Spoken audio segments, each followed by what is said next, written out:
Well, good morning, everyone. You are a rowdy but beautiful bunch today. So good to be with you. It's an honor and a privilege to be sharing with you today. My name is Mike, and I'm part of the team here. For those of you that don't know, I'm married to a beautiful woman called Caroline, and together we have two boys.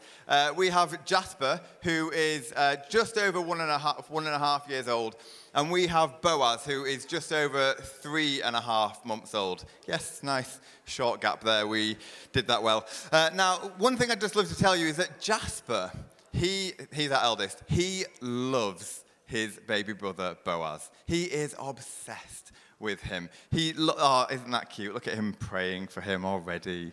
So spiritual. He loves him. Honestly, whenever we wake up in the morning, he's not interested in me or Caroline. He goes, a bow. Always a bow, as if there's multiple bows in the world. Well, I suppose there is. So he's saying, Bo. He always wants to see him. And whenever Bo's in the room, he just points at him and says, Bo. He just loves spending time with him. And as you can see, they're very, very sweet together. But there is a problem, because most of these beautiful, lovely, caring, heartfelt moments together end a little like this. With Boaz either pretty miffed off, in tears, or on occasion, very seriously hurt. For example, Jasper may decide he wants to give Boaz his dummy, which is a lovely idea, until it comes hurtling at his face at about 100 miles an hour. Or Jasper might decide that he wants to give Boaz a cuddle, also a lovely idea, until he squeezes him so hard that his eyes literally pop out of his head.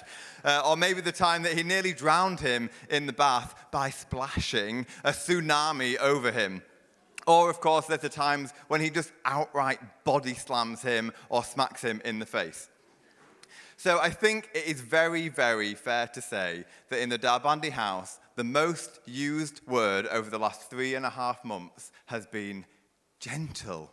Will you be gentle with your brother? You have to be gentle to him. And so, as you can imagine, when I saw that I was down to preach on gentleness, I just laughed.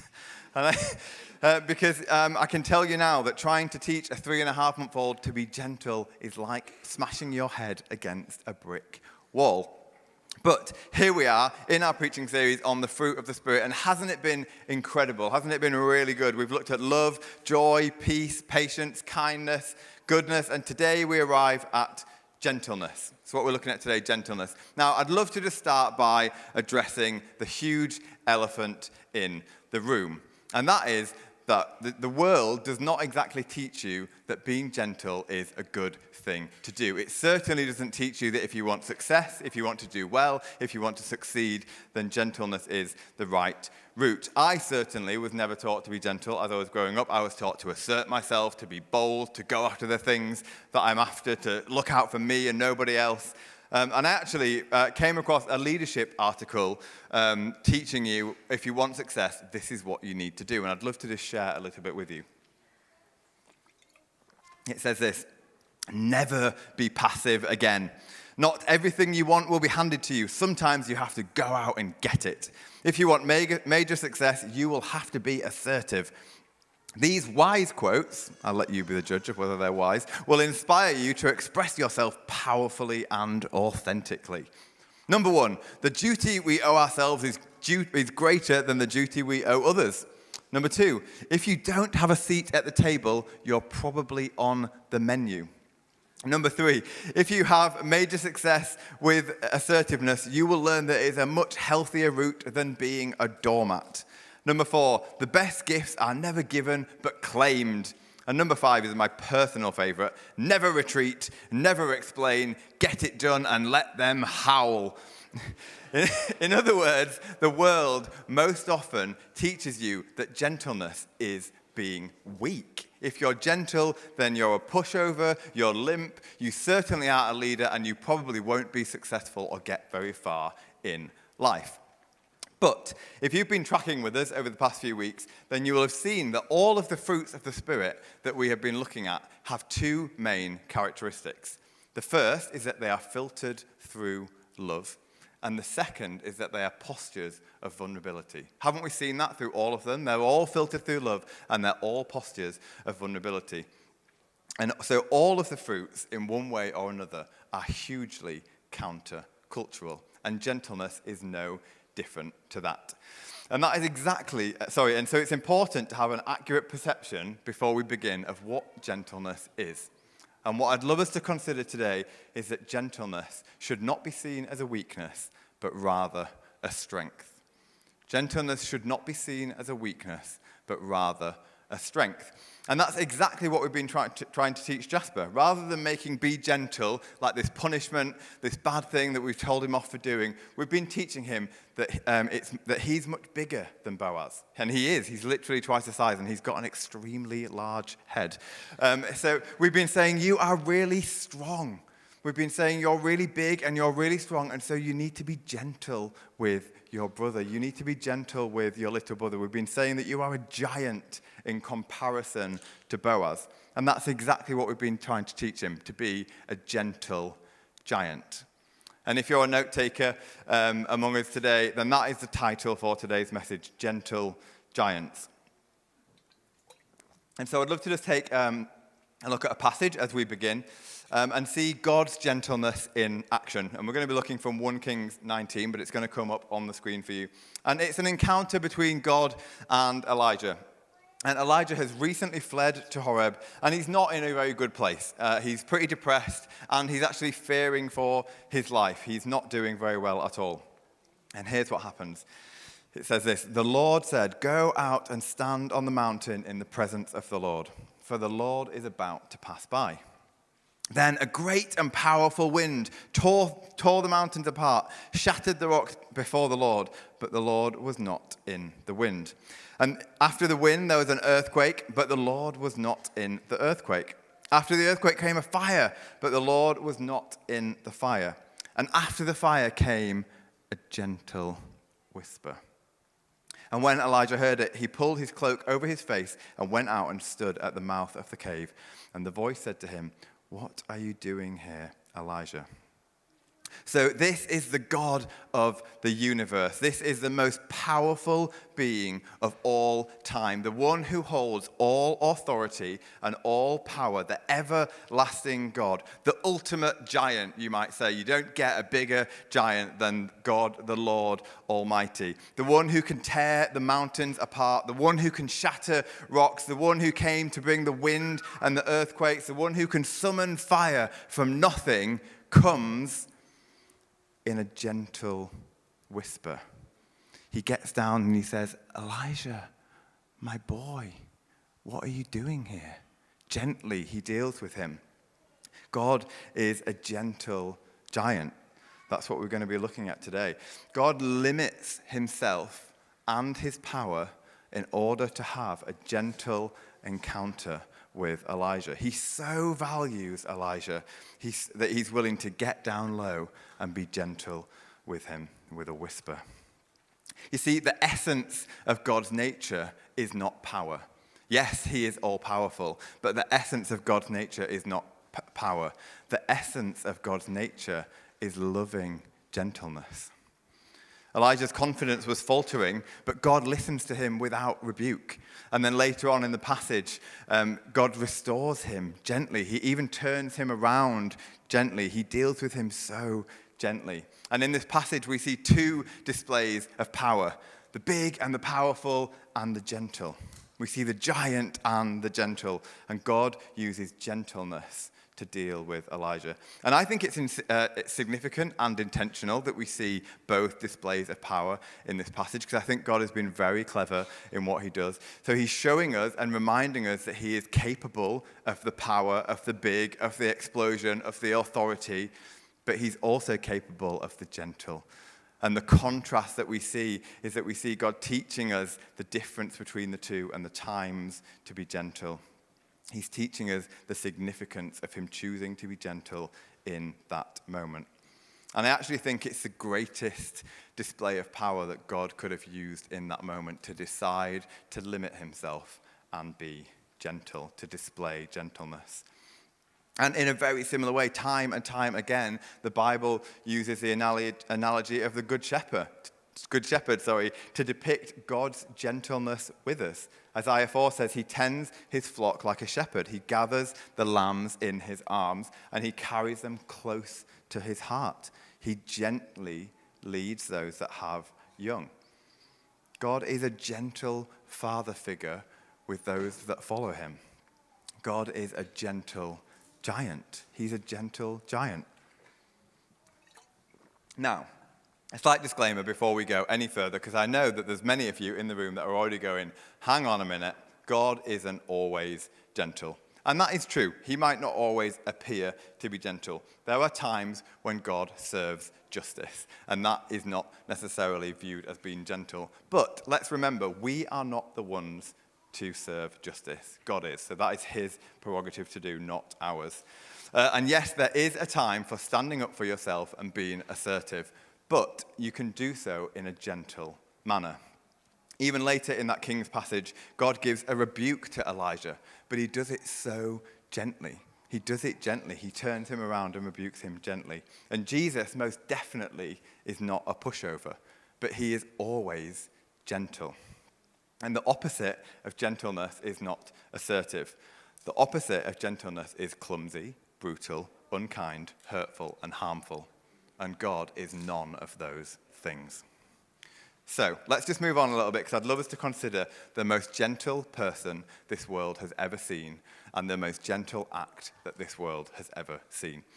I'm going to be looking at Philippians 2 together, and it says this: in your relationships with one another, have the same mindset as Christ Jesus. So this is already an instruction, but we're just going to be focusing on what Jesus actually does here.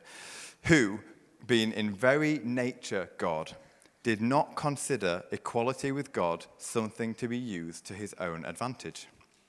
Rather, he made himself nothing by taking the very nature of a servant, being made human in likeness, and being found in appearance as a man. He humbled himself, becoming obedient to death, even death on a cross.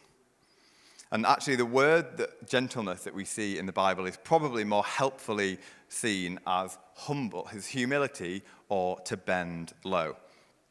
And God so embraces gentleness, God so embraces humility, God so embraces bending low, that the only way for him to fully demonstrate his gentleness to you and to me was to send himself in the flesh.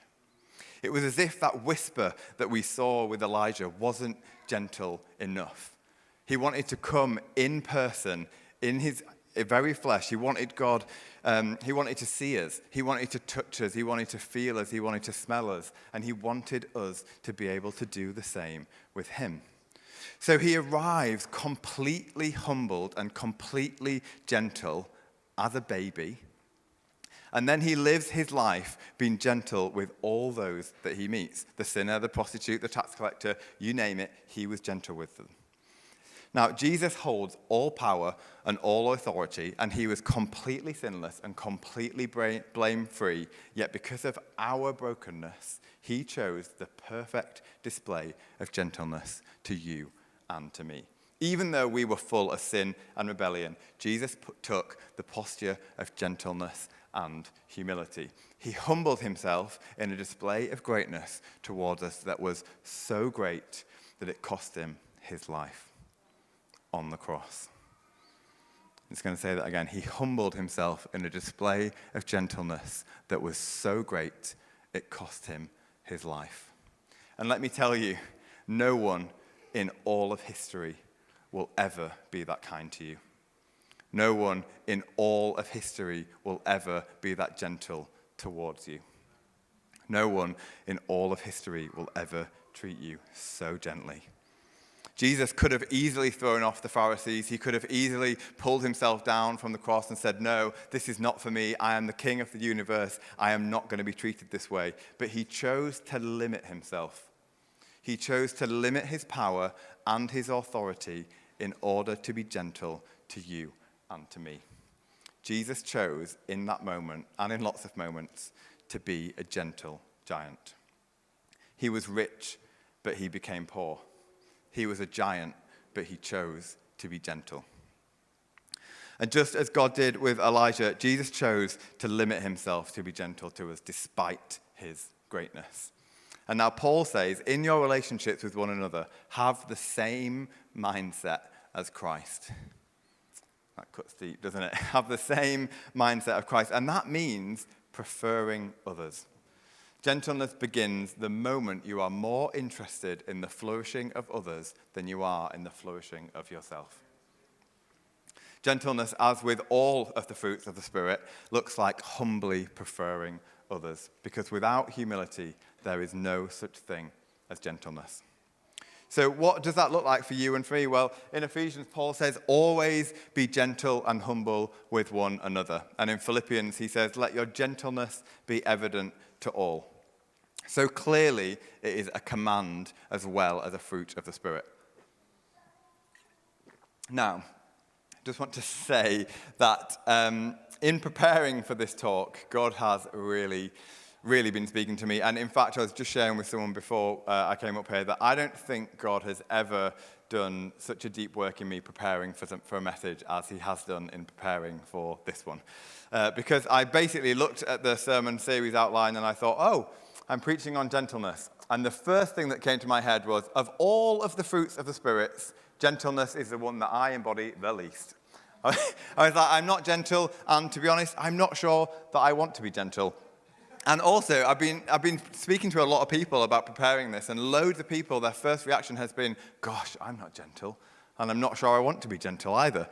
But, because I was brought up to be assertive, as I said earlier. I was brought up to kind of fight for the things that I want, to be clinical in my dealings with people, to stand my ground. I was told that is the way to do things. That is the way that you get success in your life, is to follow that route of assertion and standing up for yourself. And that's not all wrong, but if it's not done with a posture of gentleness and humility, then it is seriously, seriously wrong. And God has honestly wrecked me as I've begun to dig into this. I realized very painfully that I am not always gentle with a lot of people. And actually, I've been going on a journey over the past couple of weeks of having to really feeling compelled to reach out to those people and say, do you know what? I have not been gentle with you. And I'm so sorry, and I repent for that. And I'm going to really try to move forward and stop being so non-gentle and try and live gentleness. So I certainly don't stand here saying that I've got it all sorted, so we're all in this together. But one of the things that God first highlighted to me in looking at gentleness was the power of the tongue. And James 3 talks a lot about the power of the tongue and the potential that it has for evil and hurt and harm if we aren't careful. But Proverbs 15 says that gentle words are like a tree of life. So what does that mean? Well, that means that we have a choice. When we use our words with people, we have a choice to be gentle and to speak words of life, or we can choose to use our tongue and our actions for bad. And so each one of us, every single person in this room, has power and authority. Each one of us have relationships and areas of influence. Whether you believe it or not, it is true. And it is probably more than we realize. But everywhere you go, everyone that you speak to, everyone that you encounter, every email that you send, every text that you send, every conversation that you have, you are exercising your God-given influence, power, and authority. We are each giants. We are co-heirs with Christ. You are all giants. The question that I'm posing to us today is, will we choose to be gentle ones? Will we choose to be gentle giants? Just as I've been teaching Jasper, or trying to teach him, we need to teach ourselves that sometimes limiting our power and limiting our authority is actually the greatest display of strength that we can choose in a moment. Nothing shows your strength greater than the measure of your gentleness. Let me say that again. Nothing shows your strength greater than the measure of your gentleness. And here's the thing. Most of the time, we aren't gentle with people. It's because we're hurt or offended or they've let us down. Think about it. It's pretty easy to be gentle with people who are kind to you and don't rub you up the wrong way. But when we're not gentle with people, just take a moment and think, one of the times that I've not been gentle, it's because we've been offended or something's crossed us or something's kind of rubbed us up the wrong way or we've not quite liked the way it's gone down. Our expectations haven't been met. And 9 times out of 10, I would bet that when that is the case, when you feel hurt or offended or something's not gone right, it's because it feels like an assault on your identity. It's felt like someone hasn't seen you, someone hasn't valued you, someone hasn't respected you in that moment properly, or they haven't thought about you carefully enough, and that has hurt you. So what is the key? How do we deal with it? I'm going to start to get a bit more practical. Well, in John 8, there's a passage that I'm sure many of you will know really well. And the Pharisees bring a woman who is caught in adultery to Jesus, and they expect him to agree to stoning her. They say, this woman has been caught in adultery. That is against the Torah. We should stone her, surely. But instead, he says, let whoever is without sin cast the first stone. He deals with them gently. He doesn't point the finger. He doesn't condemn. He simply recognizes all of humanity's brokenness, that we all get it wrong, that we're all falling short of the standard set for us. And instead, he deals with the woman gently. He corrects her and says, go and sin no more. But he does it gently. And nor does he condemn the Pharisees. He deals with them gently too. He could have got them caught up in a whole load of stuff and shown them just how wrong they were to try and get him to stone this woman. But instead, he just deals with them gently and says, let whoever is without sin cast the first stone. And so I think there's two things that we can learn from this encounter. The first is, you're a giant. The second is, be gentle. It's very simple today. You're a giant, be gentle. So, number one, you're a giant. Remember your security and your identity is in Jesus. Jesus was secure in who he was. He knew what he was about. He knew what he stood for. He knew who God was. He knew that that was what made him right. He didn't have any problem associating with the woman because he knew that her sin and her brokenness could not impact him and who he was. And that's exactly what the Pharisees thought they were trying to trip him up on. They thought that he wouldn't want to be associated with her because you couldn't do that in those days. But he knew who he was. He knew his authority. He knew that getting involved in the situation wasn't going to be a problem to him. And so when we remember that we have kingdom strength and authority, when we remember our identity in Christ Jesus as co-heirs with Christ, then we remember that we have authority. And we need to remember that we are people of strength and influence in our dealings with people. Because in every situation we find ourselves in, that doesn't change. And sometimes it feels like it. And that's when we start to not be gentle with people, when our confidence in ourselves starts to falter. But when we can remember that truth, then it's really helpful because we know that when we have the opportunity to be gentle, or the opposite of gentle, cold, blunt, mean, etc., then we can remind ourselves, actually, I'm a giant. And I need to choose to limit myself and be gentle in this situation. Because when we forget the authority and influence that we have, when our confidence in ourselves begins to flail, then actually what happens is we forget that the words that we use can be hurtful, and that the words that we use can be unkind, and we forget that they will have an impact on other people because we don't believe that we have authority. But we do. And so when we remember that, we know that it can make a difference, so we steward them so carefully. When we know the authority we have as a giant, we remind ourselves that we need to be gentle. And lastly, we just need to remember that it's not about us in that moment. I know for me, whenever I'm acting in an ungentle way, it's because I've taken personal offense and I've thought it was about me. And Jesus knew in that moment that that situation was not about him. He knew that it was about the woman and the Pharisees and a teaching moment. And so he kept it about them. Galatians 2, 1-2 says, if someone is caught in sin, restore him gently, but watch yourself. In other words, don't get dragged in. Whenever we're not gentle, we've often been dragged into a situation that we probably shouldn't have been in the first place. Jesus didn't take offense about being caught up in the debate. And giants know that there isn't a lot that can affect them. And so we're giants, and so we know that there isn't a lot that can affect us. We can take things to Jesus. We can take things to the cross. We don't need to take it to other people.